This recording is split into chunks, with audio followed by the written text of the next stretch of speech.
সম্মানিত বন্ধুগণ, সবাইকে ধন্যবাদ জানিয়ে সকলের মঙ্গল কামনা করে আজকের মতো বিদায় নিচ্ছি। খোদা হাফেজ। বাংলাদেশ জিন্দাবাদ।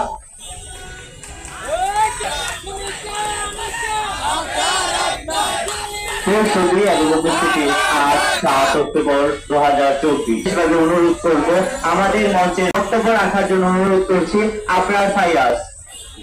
আবরার ফাহাদের ভাই এবং বুয়েটের মেকানিক্যাল ইঞ্জিনিয়ারিং এর একজন স্টুডেন্ট আবরার ফায়াজ।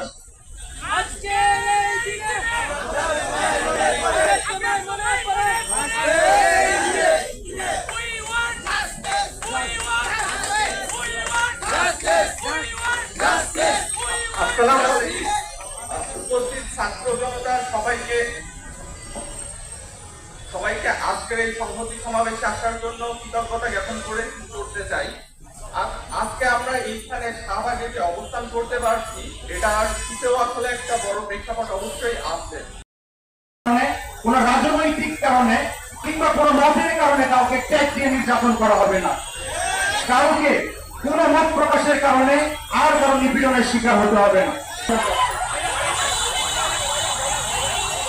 যেহেতু বিগত 15 বছরের বেশি সময় ধরে ক্ষমতায় থাকা সরকার ফ্যাসিস্ট ও স্বৈরাচারী সরকারের আজ্ঞাবহ ছাত্র সংগঠনের নেতৃত্বে দেশের উচ্চ শিক্ষা প্রতিষ্ঠানগুলোতে ছাত্র রাজনীতির নামে সন্ত্রাস নৈরাজ্য চলেছে, যেখানে বিরোধী মত ও আদর্শকে কঠোরভাবে দমন করা হয়েছে।